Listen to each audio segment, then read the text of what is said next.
Stress, stress, stress, stress, stress. Dun, dun, dun. Stress. Stress. And we're always stressed at some point. Mm-hmm. There is good stress. Yes. And there is bad stress. And you notice the key word there was stressed. Stress. It's still stress, That's right. nonetheless. We right? stress all the time. And I think for me, it was a big deal because I always thought stress was a kind of catch-all excuse for why you don't know what's going on. Right.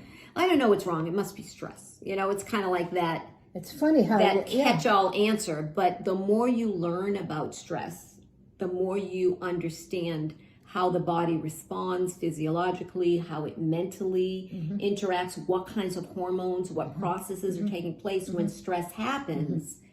Then you start to really realize, whoa, it is stress.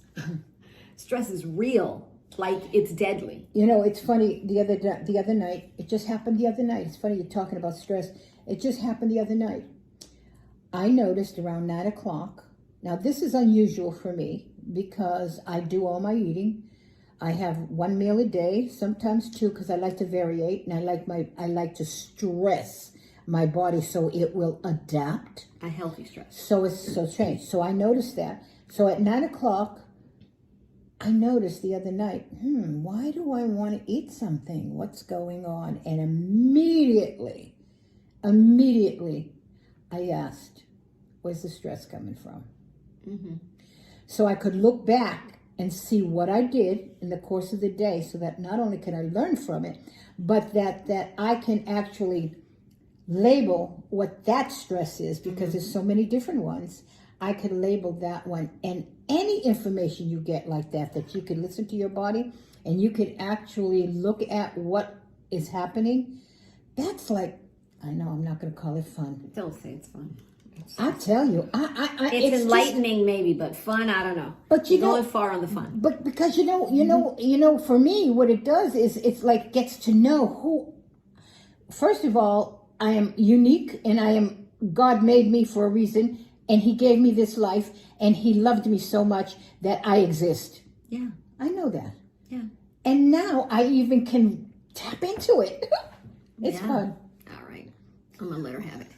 So when we talk about stress, okay, so we're going to say a few things. One is there's acute stress. Yes. And then there's chronic stress. And so we're not really talking about acute stress here. Although I will preface it by saying, if you have acute stress constantly, it is still acute. And so let me just back up a little bit. So acute stress is a stressor that happens sort of suddenly and it's short-lived. So it could be something like traffic. Right. You're on, and you're just like, and it just revs you up, right? Right. It could be fear, something like, it startles you, or your adrenaline pumps, something. What about acute. stubbing your toe? Yeah, you bang your toe. It's like, it's an acute stressor to your body. Acute meaning it happens suddenly, it lasts for a short time, and then your body goes back to its normal rhythm again. And okay. adapts to So it. acute stress, your body is quite equipped for that. It has the hormones.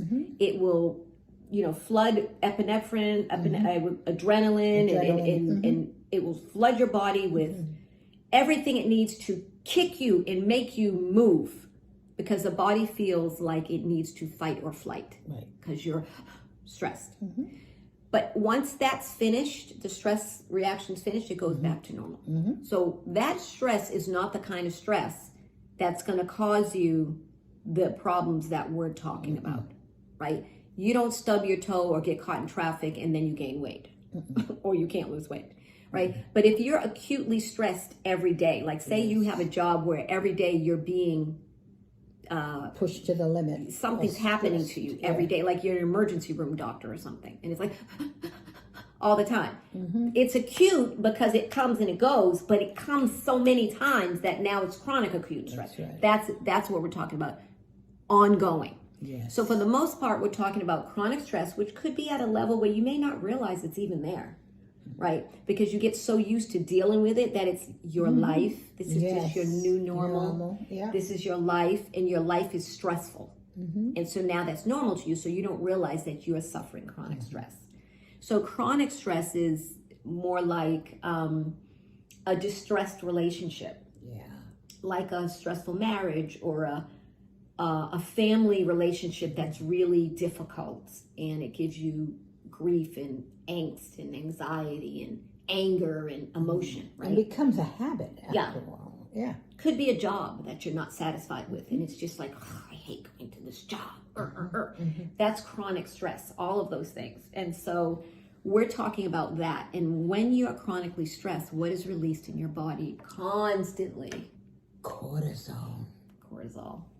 Cortisol is always not, comes yeah, up. man. It raises its head. It's beautiful head when you need it. Cortisol. Because the tiger's chasing you. Give me some cortisol. Yeah, cortisol is really, not every day.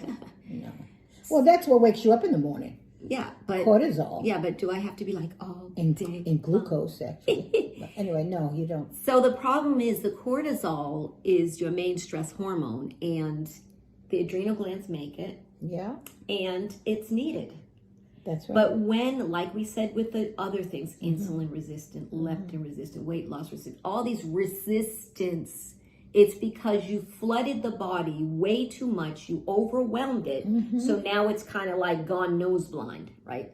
I want you to think about when something really stinks, like something in your house stinks, or you're cooking some food and it kind of stinks, right? And you notice it. But then after a while, you don't notice it anymore. I say smells bad. I don't say stinks. Stinks. That word stinks. Stinks. Stinks. So somebody walks in the house and goes, "Oh, what is that smell?"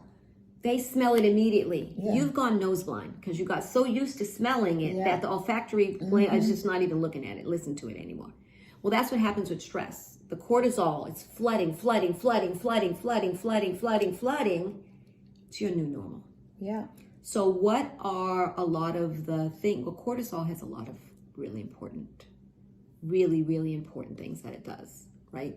It manages how the body uses its carbohydrates and fats and proteins and all that. Yep. It keeps inflammation down. We love that. Yeah. We love that. Yeah. Regulates blood pressure. Yeah. She said it earlier about the sleeping and waking. It helps with that whole Oh, cycle. absolutely. Matter of fact, just to say something real quick on that, when you get up in the morning, if you are testing your blood glucose, your blood sugars, make sure you wait at least 45 minutes to an hour, because the cortisol and the glucose is coming up to its highest point. Actually, that's what's getting you up. You want to wait till it simmers down. Yeah. And then you get the blood sugar, what the numbers are. Cortisol kicks glucose. So that's why. So, yeah. And then you're going to regulate your metabolism with the cortisol. It handles, it boosts your energy up. So when the stress happens, it boosts the energy so you're ready to face the challenge of whatever this danger is, or this challenge, or this whatever is in front of you. It helps you to deal with that. Really helps regulate your blood pressure. Yeah, exactly. Or it puts your blood pressure. Yeah. Or it puts your blood pressure over the top because you're flooding it so much, right? So when you have stress is part of life. I mean, we're gonna have stress, but it's the chronic stress that's causing these problems. So too much cortisol, the body stays in high alert all the time.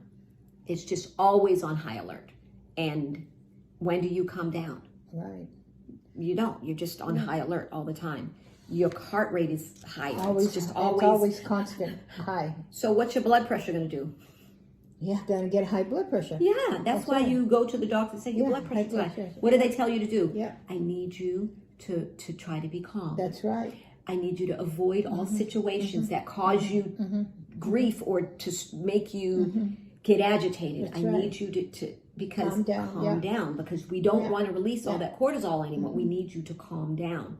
Heart disease, stroke, diabetes, all of these things are from chronic stress. I mean, chronic stress plays a part in that. There's so many other things. But then you're not sleeping.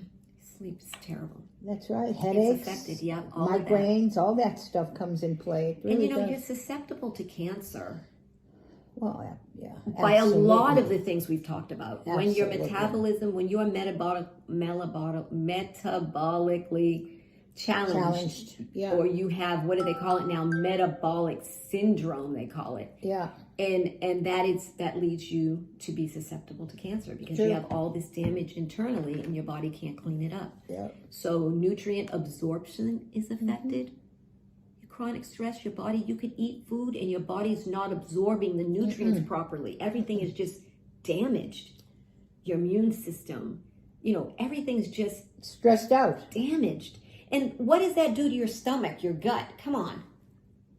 It's true. You think your gut is gonna be smooth, running like a well-oiled machine when you're stressed out to death? No. And that goes in with your immune system too. Absolutely. I mean, you got all these disorders coming in Yeah. that you just can't handle it all. Absolutely. Autoimmune, all kinds of disorders and diseases because your body, the gut is the central point, is the other brain, is the gut. You're going to have bloating, diarrhea, irritable bowel syndrome, That's all right. sorts of SIBO, all sorts of Oh yeah. gut acid reflux, all sorts of issues here because all of the hormones are out of whack because you're stressed to death. And then you got the cortisol creating all this belly fat. Insulin resistance, all that's coming into play. It ties right in, and we're back to the visceral fat around our That's belly right. and around our Or organs. weight gain and it's just a whole mess. All that. It's one thing leads to another. It's like cortisol. It kicks in the insulin, which kicks in the glucose doesn't get out of the system. Now we're on insulin resistant, and now we're gaining weight. It's just a cycle that just goes. And it can be changed if we know what's happening and we address it.